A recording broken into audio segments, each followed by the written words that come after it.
Well, welcome. Tonight, we're going to have what I'm thinking is a very lively conversation. We kept, over the years, talking about democratic socialism.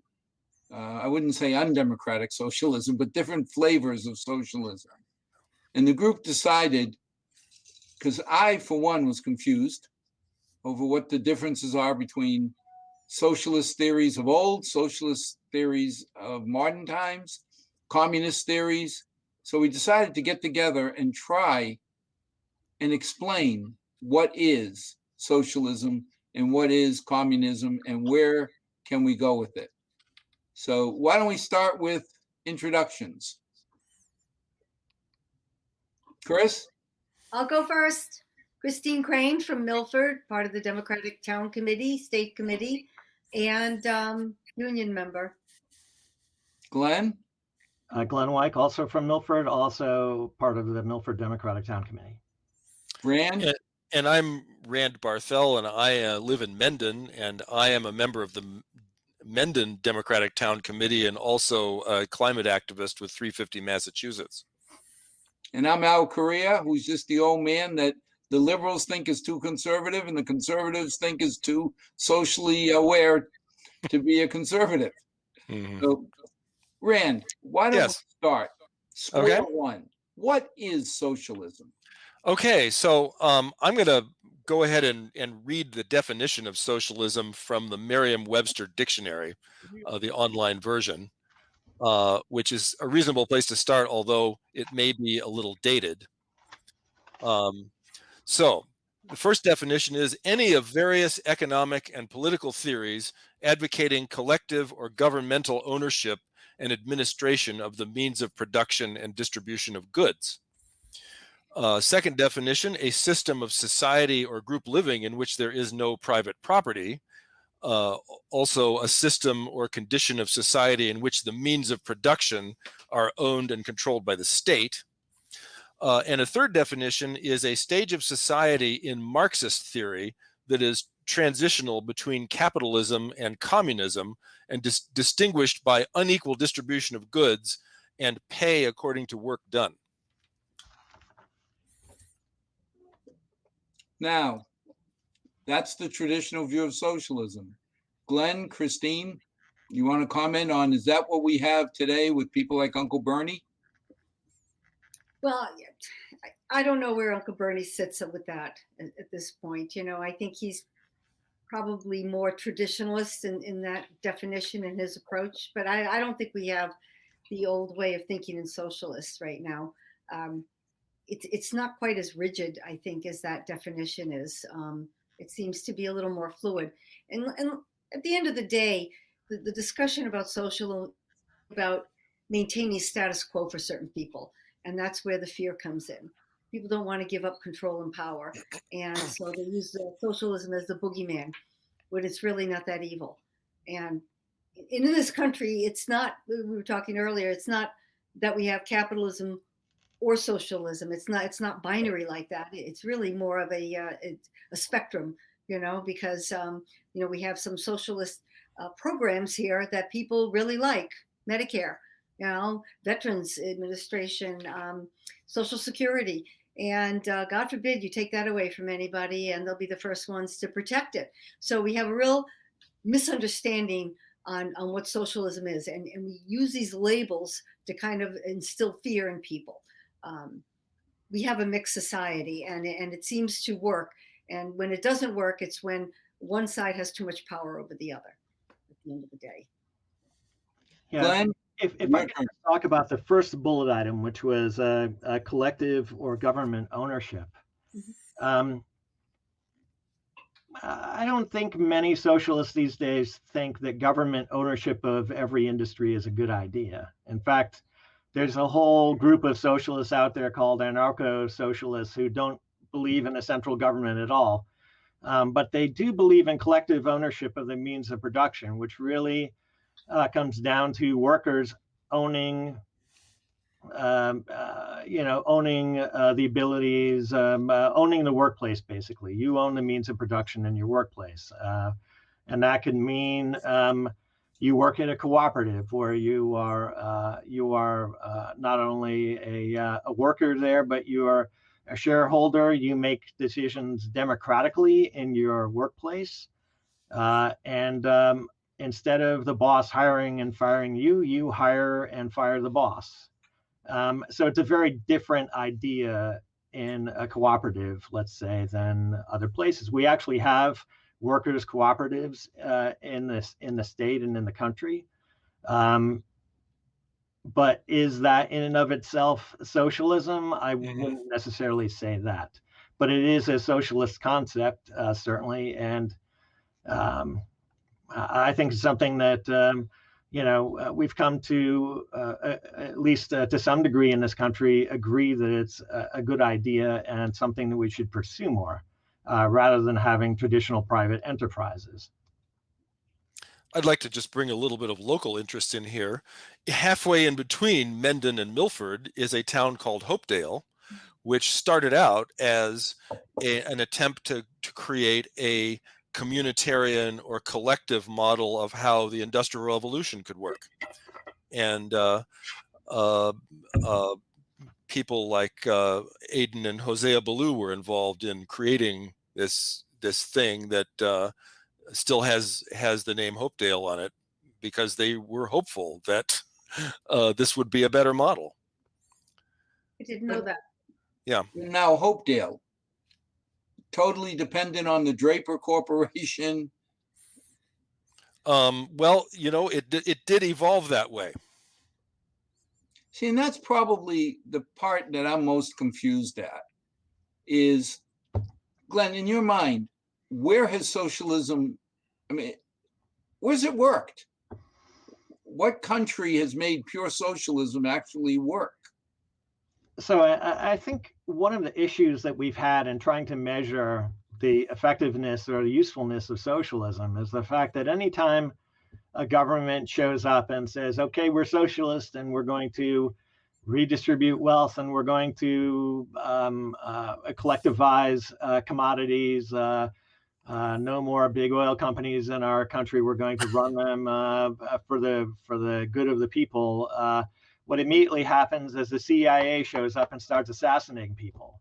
And so it's very hard to tell whether socialism is going to work as a long-term project. If you look at places like, I don't know, even Cuba, which was under a sustained embargo from the biggest superpower in the world, that had to make do with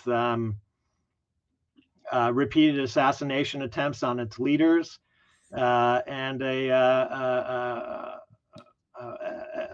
all kinds of deprivation that the island had to deal with. If you compare them to the other Caribbean or even the Central and South American states, you'd have to say that they have done remarkably better than them, the rest of them. The ones where we've had the most input actually seem to be doing the worst.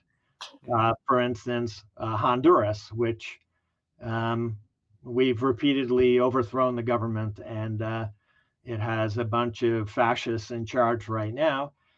You can see the effects of that, where we have huge amounts of immigration, people attempting to immigrate from Honduras. But if you look at Cuba, there are a lot of successes there. Obviously, I have a lot of problems with Fidel Castro and the things he did, and but not everything he did. I mean, the literacy rate, the healthcare. Their main export these days is doctors, and so there are a lot of positive things that came out of that revolution. Likewise, if you look at the Soviet Union, a lot of things were screwy. It turned into a totalitarian state. All of that is bad.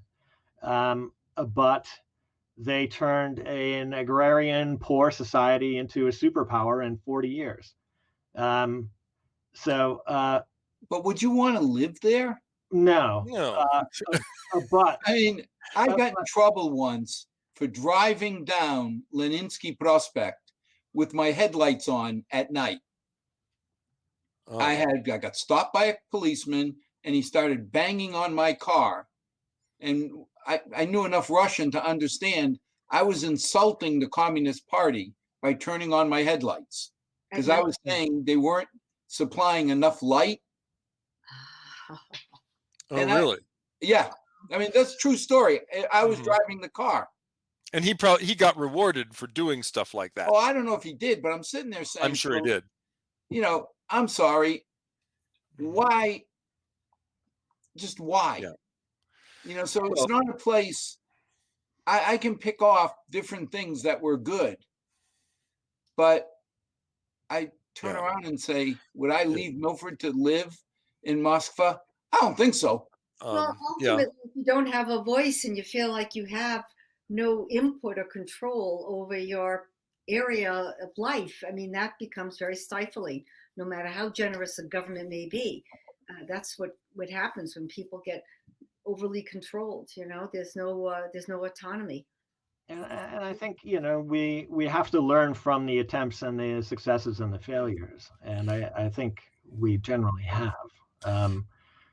There is, in places like the Soviet Union, there's a lot of nostalgia for the old Soviet Republic because people were better cared for than they are now.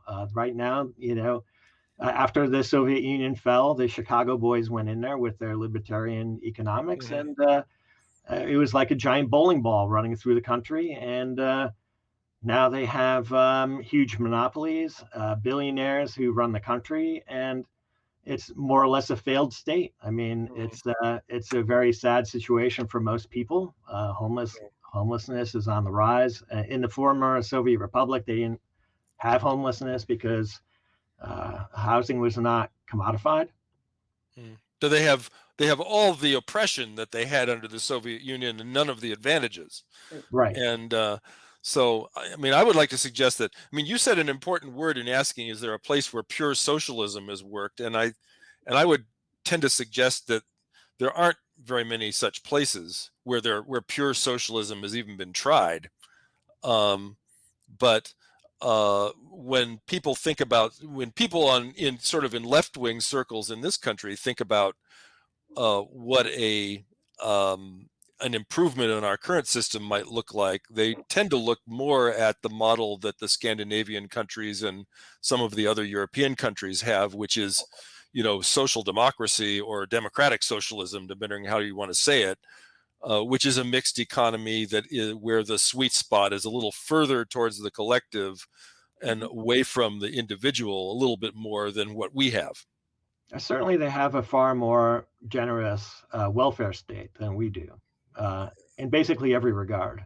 Yeah. Well, before you run there, explain to me what the difference is between socialism and communism. And then let's go to the working models, because I don't think there's any pure capitalist society out there yet either. There aren't. In fact, there's any nation that has gotten as far as paved roads and running water has some mixture of public and private enterprise. Nobody has been able to make it work all one way, really. So what is communism. communism? All right. Well, let's talk a little bit about maybe a thumbnail version of Marxism, which communism, pure communism, is everything. There is no such thing as private property. Everything is collectively owned, and there's no connection between. It's from each according to his ability, to each according to his need. Was the slogan that Marx came up with about it. And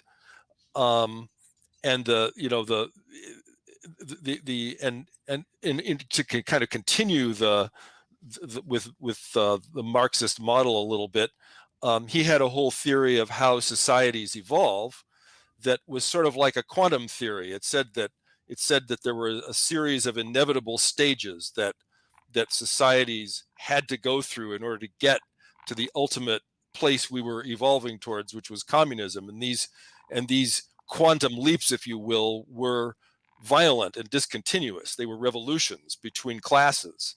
And so, one of the ironies of Marxism is that the two countries that most seriously attempted to do Marxism actually kind of jumped the line. They didn't even really go through the capitalist stage at all.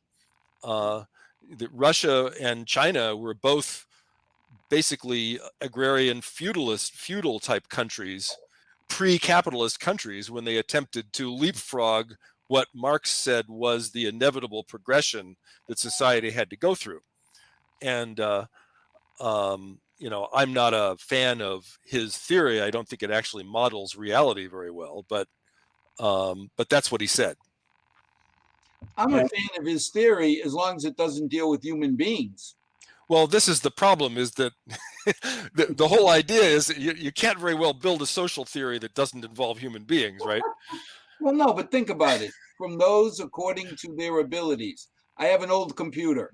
Eats up a lot more electricity and does a lot fewer calculations than my new computer.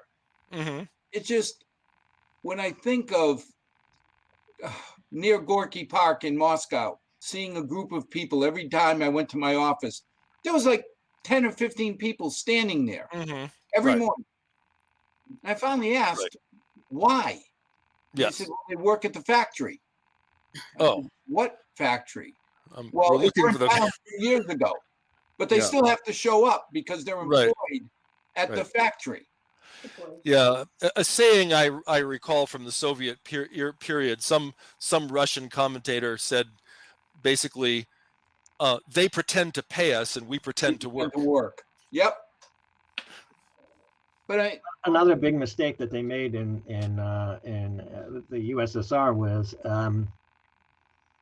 the whole idea is really to empower workers, but what they ended up doing was, most often the boss was replaced with a government official who essentially ended up being the same kind of boss. Right. And in many cases, actually, the boss would just join the Communist Party and be the official that would run the business. So the boss would end up running the business anyway, and the workers were not empowered and not really in charge of their workplace after all. And it didn't help that the USSR was based on the Tsarist Empire, which was an empire full of non-Russian peoples who had been forced at gunpoint to be part of this empire. And so, that led to all kinds of people that were suspect. And so, Lenin and Stalin built this huge gulag system and flushed entire nationalities down it. Yeah. So there was racism and anti-Semitism and, ethno-nationalism sort of built into this Soviet experiment as well. Well, I mean, you look at places like Novosibirsk, Siberia. I mean, you've got millions of people there, and since it's kind of out of sight, out of mind, it's flourished now. Under Stalin, everybody was sent there to die. Yes. But now, help me understand, why would I want to be in that kind of a role? I don't think you should. No. You shouldn't. I think the viewpoint of the socialists is really a critique of the current system. The whole idea of socialism. Marx wrote a whole book about what was wrong with capitalism, and theories as to why they happen. And I think really that's the attempt of socialists, is to fix the current system, or to move beyond the system into a better system. The question is where you're going to draw the line, how far you want to go. And different flavors of socialism ask that you go further or less far. The point that was made earlier by Christine, I believe, about the Nordic model. People call that social democrats or social democracy, and that is a belief in reforming capitalism, that you create a whole bunch of rules that make capitalism easier to deal with, that reins in big money, that sets the rules of the road for the markets, that reins in corruption, and that provides a basic or even more complicated safety net so that people's lives are, that they are taken care of. Well, Chris, talk to me about a topic near and dear to your heart. We had no unions. The 1920s came about, and the workers were absolutely abused. There was no other way. I mean, when you think of the birth of Upton Sinclair and the muckrakers, Yeah. I mean, that was not something that was anybody's preference. That was people being so badly abused, falling into pickle barrels and working till their arms got worn out. Well, look at the fire in Lowell. Yeah. Garment workers. There Right. was no safety measures or anything, no breaks, no workers' rights at all. They were at the mercy of the owners, right? Completely. And they needed the jobs. They had to eat. So the unions it was a perfect storm for the unions to come in and for people to organize so that they had a voice and were able to kind of have a little bit of a level playing field, so they were able to get basic rights to protect themselves, working conditions. And even to this day, I mean, people kind of have this misnomer about unions, that they come in, and let's face it, every system has its downside. Unions, can the negative thing about unions, they can promote mediocrity sometimes. Sometimes they play pig. There's been a lot of corruption over the years with Jimmy Hoffa. I mean, it's not a pure, it's only as good as the people who are running the systems, right? But at the end of every system, actually. But at the end of the day, it allows people to have safe working conditions, and the old promotion about the union, the people that brought you the weekend. Otherwise they'd be working 24/7. The cost of living, even now, think of the minimum wage, right? People that struggling to get even a living wage to pay for. Most unions are able to negotiate that, but there's a lot of companies and entities where people are not organized, and so they're able to stay and get cheap labor and be abused still. But talk to me about the minimum wage, because again, I'm old and confused. I hear that we need to demand a $15 or regulate a $15 minimum wage. So 30 grand a year. Assuming you're working full time, a lot of these companies, these people don't work full time. They don't work 40 hours a week or 37 and a half or whatever it is. So. But I see everywhere that, like I went to get my coffee, and the donut shop has a sign that says starting wage 12 something an hour.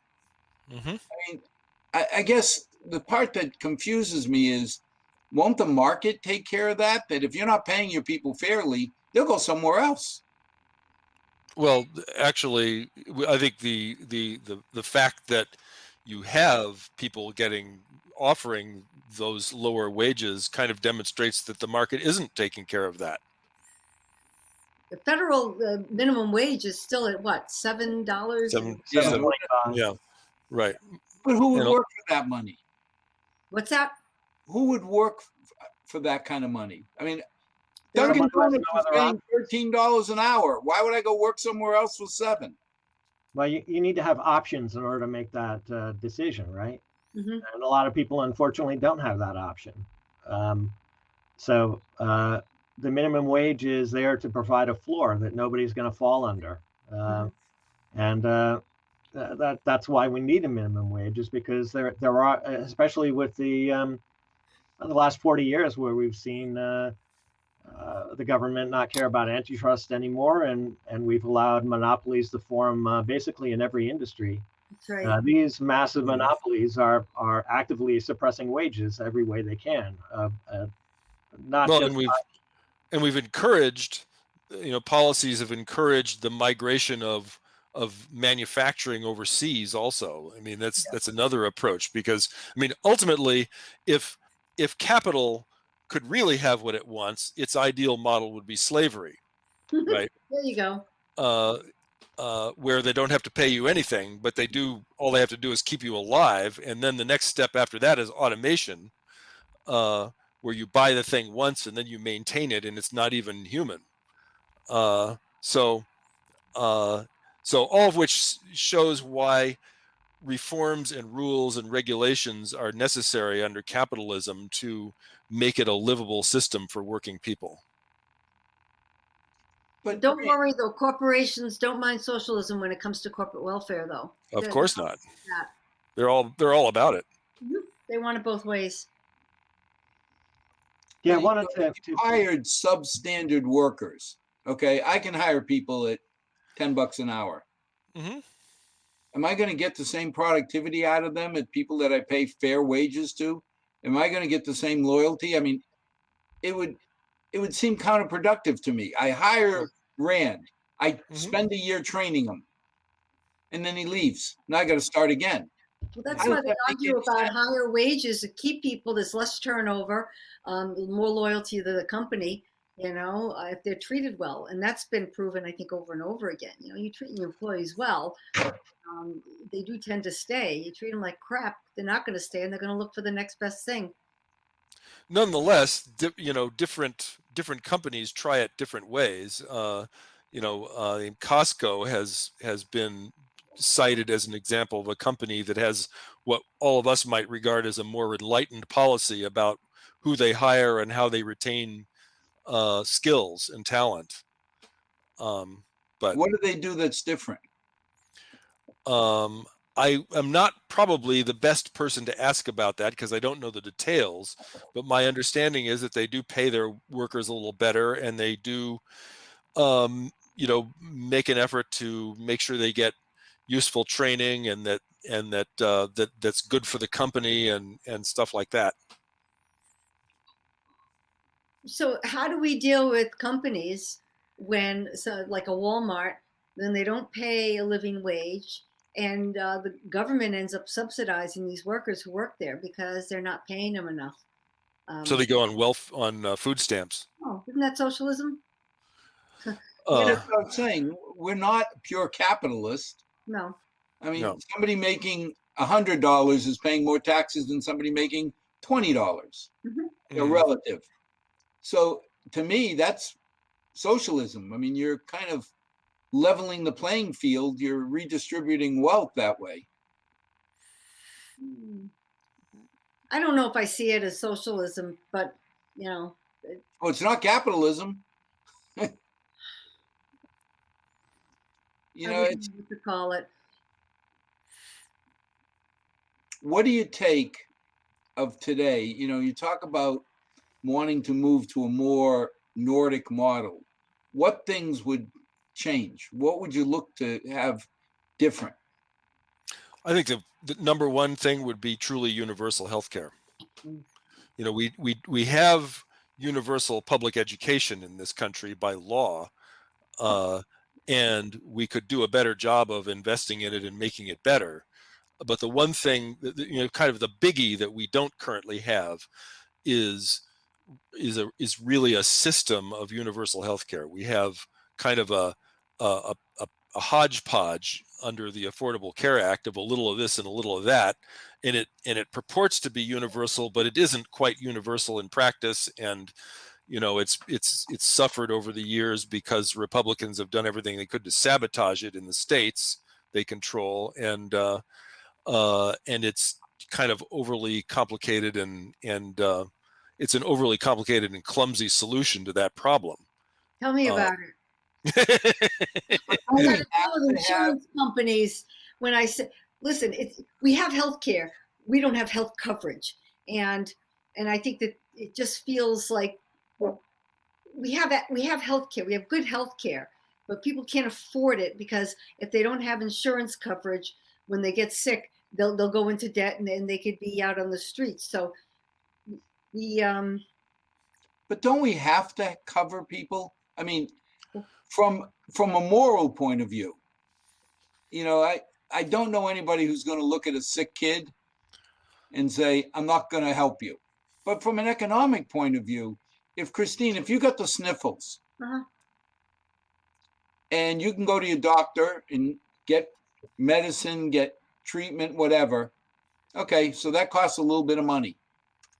But if you do nothing and eventually you get pneumonia, when you go to the ER and you're admitted, that costs a fortune. Right. Right. So I kind of look at healthcare as one of these red herrings to say, you're going to pay. Mhm. One way or another, you're going to pay. Right. And the question is, how can you organize it so that the money people pay for it is most effectively and efficiently used to make sure everybody gets covered? And so that's where I think our system in this country falls down. We pay far more per capita than other countries that are quote unquote socialist, and our public health stats don't show that we are getting our money's worth. Right. You know, I remember living under socialized medicine. For 4 years, we lived in Paris, Mm-hmm. and it was the time of pure socialized medicine. I Mm-hmm. thought it was the greatest thing in the world because I had American Blue Cross Blue Shield. Right, and they were billing Blue Cross. Yeah, Right. Sharon's girlfriends would take 3 months, 4 months to schedule a medical treatment. The minute she flipped that Blue Cross card out, she got in days. Yeah, Well, we and so talked that about this before, and anecdotally, it's the same here. You're going to schedule things that are not emergent. It's going to take you a while. So I think that is a bunch of hot air when they say you can't get an appointment if you're on socialized medicine, because it's the same here. You know what?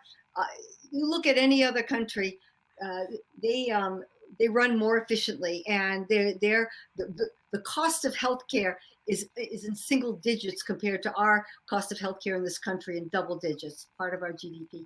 And 40 cents, what is it, like 40 cents on every dollar goes to administrative costs in this country versus directly to the healthcare. So we're wasting a lot of money. It's a for-profit, even though it's nonprofit. It's a for-profit, enterprise, and there's CEOs that make big bucks for Blue Cross Blue Shield and Tufts. And let me tell you, anytime they can, they deny coverage, they deny service. And like I said, I'm at both, have my coverage for myself personally, but then as a clinician and serving the mental health population, I'm billing these insurance companies. And let me tell you, the amount of paperwork, the dance steps you got to do, everybody's got their own set of rules, and they're all different. And the time I spend on that kind of paperwork, which I don't get reimbursed for at all, is ridiculous. And it's convoluted and very confusing. And if you think about it, every doctor's office, every dental office, every hospital has either in the hospital's case, they might have an entire floor dedicated to billing where people are just entering insurance codes to make sure that their claims go through. And in the dental office or the doctor's office, they have 1, 2, 3 people dedicated to entering codes for the specific insurance plans that people have in order to get their claims resolved. And if we had more of a Medicare for all, as Bernie has been promoting, we only have one payer, so they have one set of codes, and you don't need an entire floor at your hospital to come up with billing codes. There's one set of codes. If you look at places like Canada, they have maybe a small office with 1, 2, 3 people that do all the billing for an entire hospital. They don't need that kind of staff. And one of the ironies of this is that poses a question as to how do you get there from here, because now you have millions of people who work in the healthcare industry whose jobs are involved in pushing all those pencils, and you come in and you talk about Medicare for all, and the first thing they think of is that means I'm out of a job. And so now we kind of circle back to that whole business of they pretend to pay us and we pretend to work. We're the system is keeping people doing work that is known to be inefficient. Right. That's a good question. I mean, that would be a challenge. And we talk about, you know, re-educating and shifting over to, you know, whether it's Medicare, Medicaid, if it's a, you know, one system. But we face this problem anyway because the bigger picture that we have, and I actually kind of want to at some point bring in a global environmental perspective into this, because there's a real question about the way global civilization uses resources on the planet as to whether any of these systems can actually be made sustainable or not. How so? Well, just when you start thinking about issues like climate change and and various other ways in which we are poisoning the environment and heading the Earth in a direction where it may not be able to sustain as large a population of human beings as it currently does, and you know. Uh, uh, Civilizations have a history of sort of running into the problem of the commons, where resources get overused and get depleted, and that leads to decay and downfall. And the only actual model of human living that we know is sustainable over millennia is the way indigenous people live, in American Indians and other indigenous people. And it's actually, there's a real question as to whether civilization can be made sustainable or not. And we are very smart, and we have managed to solve a lot of problems, and it's kind of a race between how fast we can innovate and how fast we're using up the planet. But now, again, we're going into the Paris Right. Accord. Right. A lot of people will tell you that's a great idea. I will too. A lot of people will say, wait a minute, how come we're going to take it on the head and other countries not so much? That's not what the Paris Accord says. Okay. That's not what the Paris Accord says. The Paris Accord says that the climate crisis is a global problem, and that all nations should make commitments to do their fair share to do something about it. And of course, there is inadequate policing of this in terms of, what are the consequences if a nation doesn't do its fair share. And so I'd be the first to argue that this is nowhere near what we need, but it is a place to start, and it's better than anarchy and hyper-nationalism.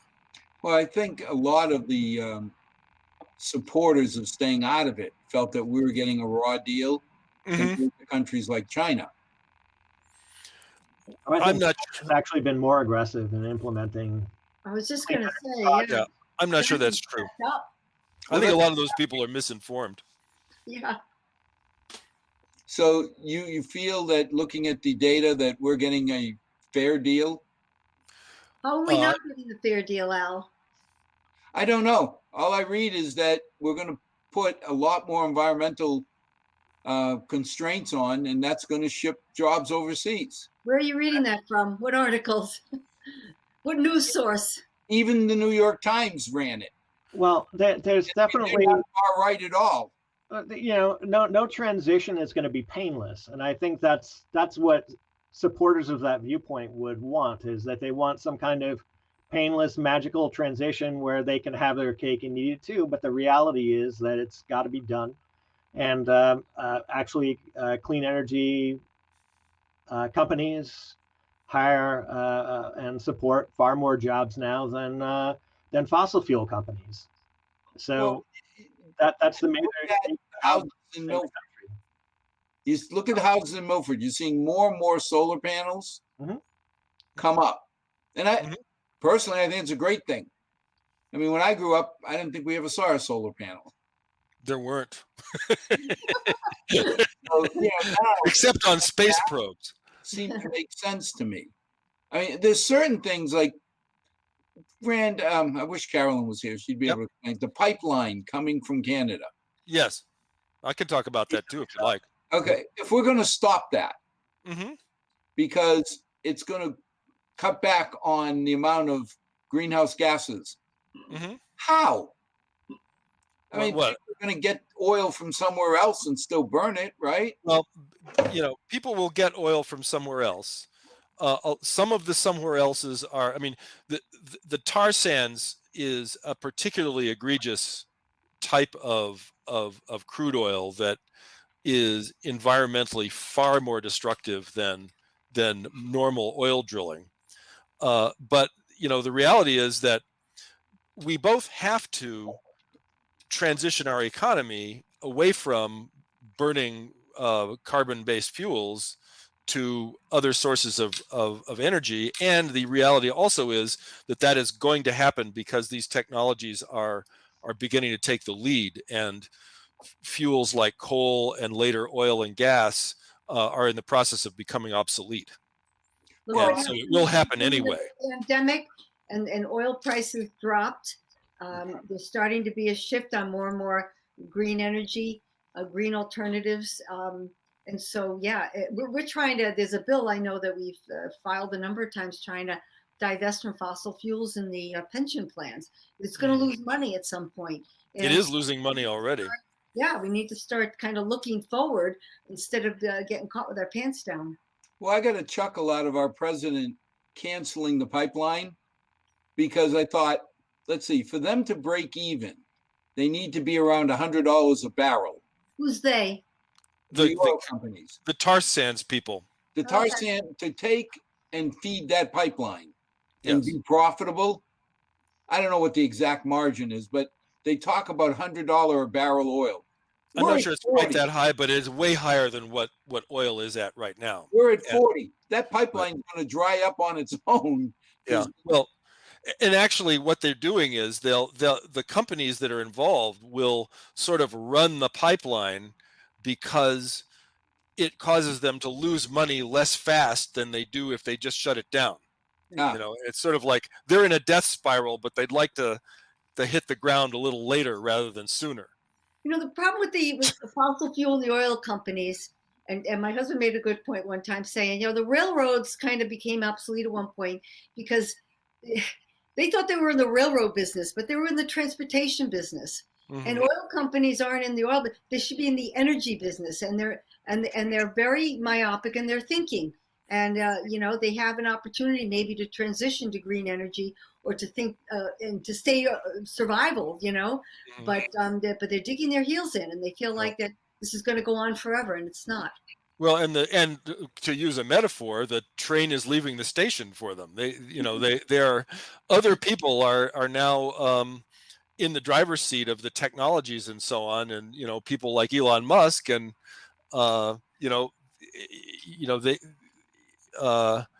they better buy their ticket while the buying is good. Well, think about it. If you remember back 72, the oil embargo. Yes. Oh. And people screamed that, oh my God, gas could go up to $2 a gallon. 40 years ago. Yeah, which is like $8 a gallon today. And we sit there and say, today we're at $2.30 a gallon or something. Mm-hmm. I mean, the industry is just not going to be able to be profitable. Right. Oh, when? No, but I mean, realistically, you talk about controlling distribution and production. In a way, our government is starting to control the production of energy because they're giving incentives for solar and wind and hydro, which to me is the right thing to do. Mm-hmm. Well, they've been giving and still give huge incentives to oil, even though it's an established industry and doesn't really need the welfare. They're still getting huge subsidies. So I understand that for decades ago, it helped them cover risks for wells going dry or other unforeseen issues. But given the state of radar and a whole bunch of other sciences that they've developed over the years, the idea that that their industry is still reliant on these subsidies it just doesn't make any sense from that perspective either. Well, Glenn, talk to me about the government controlling production. Mhm. we've seen our car industry, I mean, become a shadow of itself. And yet, when the Detroit manufacturers were in trouble, we pumped large amounts of money to save those jobs from going to Korea, Japan, everywhere else. Yeah.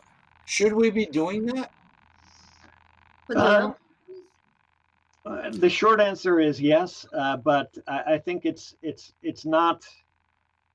These are one-off situations where the industry itself is in crisis. There was a major financial collapse, and the people running the country, the companies, were not doing a very good job of it. And given the amount of jobs that would have cost, and the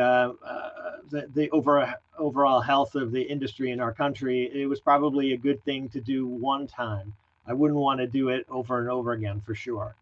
I mean, ongoingly, the alternative the government had was either to do what it did, or allow the industry to die and then be faced with the question of what to do with 1 million people out of work, and how do you transition them to something else, and all the costs associated with that.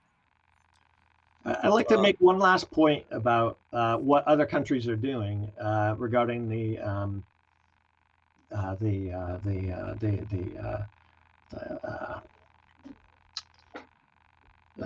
environmental crisis, and then pivot back to something that we've been talking a lot in Milford. So the country Norway is mandating that everyone will be purchasing electric vehicles by 2024. And last year in 2020, 2/3 of all vehicles purchased in the country were electric. This is the kind of thing that we should be doing here. We certainly, if Norway has the resources to do something like this, we certainly do. And ironically, Norway has a huge state-owned oil company. Yes, they do. Which is a major part of the economy. They also have a lot of geothermal and hydropower, which makes electricity cheap. So, two things. So other countries are doing far more than we are, certainly, and we have the resources here. We're the wealthiest country in the world still, and yet somehow we can't marshal the resources on a government level, because it is going to require government oversight and implementation of some programs to make all this happen. And unfortunately, we just can't find the political will or the right people to do the job. Because the government is still getting lobbied by big oil and other things that write the laws, and it kind of circles back to follow the money. Right. Sure. Plus the Reagan Thatcher ideology that's been pretty dominant for the last 40 years, that really only allows a very, very limited scope for government action of any kind. Yeah, but Rand, Venezuela. Yeah. Biggest oil reserves in the world, and they can't feed their people.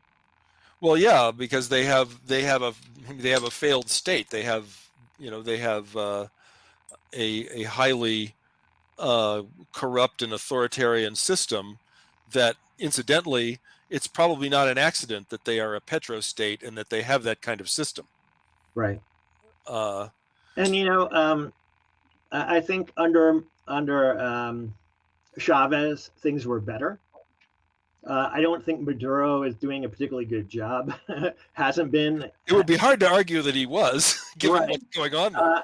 But I think also once Chavez died, well, even before that, I mean, we've been repeatedly trying to overthrow the government with our CIA. We're funding the opposition party to the tune of tens of millions of dollars to destabilize the country.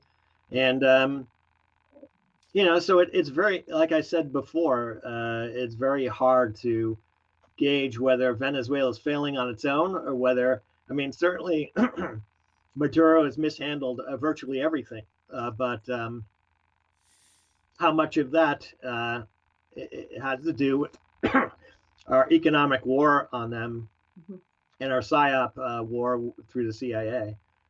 Yeah, this is one of the problems with evaluating these foreign governments, because we have an outsized place in the world, and our default is that there should be no socialist countries in our hemisphere. And Glenn, let's look at Cuba. We've been less than friendly for what, 40, 50 years? 60, I think now. 60, okay. 1959 or Yeah, They're 58. still there. Yeah, they're They still are. there. We weren't willing to Our actually ability send to in the overthrow Marines. That government has not impressed me.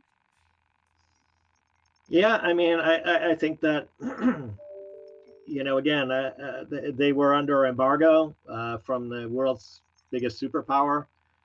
They were starved for all kinds of products that people were developing all over the world, and yet they managed to survive on their own terms, whether it was an unfortunate authoritarian state. That's not good. But I think to some degree the Castros did that because of the constant threat they are under from the CIA. God, So I don't fully support or justify that, but I can understand the reason why they would move in that direction. My fundamental question always comes down to is, would you give up Milford for Havana? I don't know. I've never been to Havana. Yeah, I've never been to Havana either. I heard it's beautiful. They have 1950s automobiles because they have an amazing ability, and they're incredible at keeping them alive. It's just incredible. I mean, but you go to all other countries. I mean, I look at Shanghai, Beijing. There's fantastic growth. There's all sorts of. But would I give up Milford to go live there and not be able to? We could not have this show there. We couldn't have the show, and also breathing the air would be problematic as well. Yeah. Breathing is good. I like. I am pro breathing. Yeah, I am too. Better than the alternative. Yeah. So to make one quick point about Milford, we've been talking for a long time about taking over the water company and making it a town-run company, and that is something certainly that a socialist would agree with, because it should be under our control, owned by the people of our town. And the question is, what else should we own? Should we own the power company? National Grid does an okay job and whatnot, but there are actually there's a town out west called Holyoke that has their own power company, and they run it in town. Should we have our own internet? Lots of towns across the country do that, and again in Holyoke they do that. So it's a question of where we want to draw the line, right? It's what things should the people own, and what should be a commodity for a private corporation to sell. Well, and what things does Milford have enough sort of homegrown talent to be able to manage successfully? That too. Yeah, and people will argue that, the sewer commission, certainly with no increases in rates for 9 years, Minini and Company haven't done a bad job. And that was one of the things when people said, can you run the water company efficiently? I said, well, if they do as bad of a job as the sewer commissioners, yeah. The answer is yes, they can. When I think of what my water bill has gone up. Oh, yeah. It's absolutely ridiculous. Well, the threat of those guys potentially selling to some kind of Wall Streeter firm that has no connection to Milford at all and would feel free to raise the rates and degrade the service even more than it's already degraded, that is terrifying to me. So, well, the fundamental problem, Glenn, is we're offering $64 million for the water company. A rival bid could come in at 70, 80, 90, 100 million. They would be happy to overpay, because the way it's set up, they get a percentage above their expenses. Right. So if you increase the interest they're paying, they're like, great. That means we just got a bonus. In the utility industry, they call that gold plating. Yeah. And it's an open question, actually, speaking again as a climate activist, as to whether investor-owned utilities or municipal power companies are easier to drag kicking and squealing into the brave new world of renewable energy. You face different challenges with each. But Rand, I think we're doing all the right things, and we can debate how fast we do them. Yeah, I would argue that we are doing a lot of the right things, and we should do them a great deal faster than we're doing them. Well, but that's what I'm saying. Giving Right. subsidies to renewable energy, stopping a lot of the inefficient processes we have. Yeah. To me, it's all the right stuff. And of course, giving subsidies to renewable energy, a lot of people would argue that that's socialism, right? Yeah, and that's some why some people think it's wrong in principle to do that. Well, then it'd be wrong to give corporations welfare too. Yes, but they don't tend to see that. Oh God, because no. they tend to be pro the corporation. Well, no, but see, we get into the whole argument about payment. Right. I have no issue with corporate officers making a great deal of money if they make it on stock appreciation, because that means their stockholders, which are the unions too, are making a lot more. What kills me is when I see companies doing poorly and still handing out big bonuses. Yeah, that bugs me too. I think that there is some mischief that happens with stock appreciation. I think that there are a lot of ways that managements can manipulate stock prices over the short term, and make killings. And so if you're going to compensate people that way, it needs to have vesting schedules and other things that that reward building a sustainable. The biggest problem is corporate incest. The CEOs appoint the board members, right? Set the compensation rates for the CEOs. Right. And they sit on each other's boards. They all have their hands in each other's pockets. Right. Well, what about having labor at the table on those boards? I mean, other countries do that in Germany. Yeah. I hate to say it, but we're running short. We got to continue this. Yeah. No, this is good. Do we have time for me to read off the list of items on the socialist? We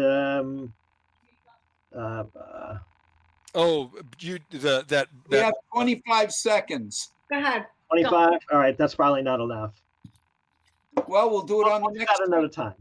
We'll start off. We'll remember, and that's where we'll start off with the Glenn Weick Manifesto. Right. It's a socialist platform from 1920. There you go. And to our 6 loyal viewers, may God bless. Thank you for putting up with us tonight. I hope that some things became clearer. And may God bless. May tomorrow be a better night than tonight. Thanks, guys. We'll see you on the next one. Good night, everyone. Good night. Good night.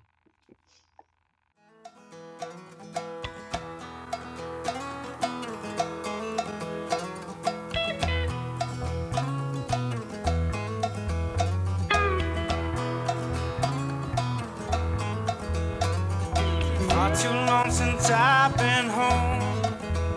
Been running all my life just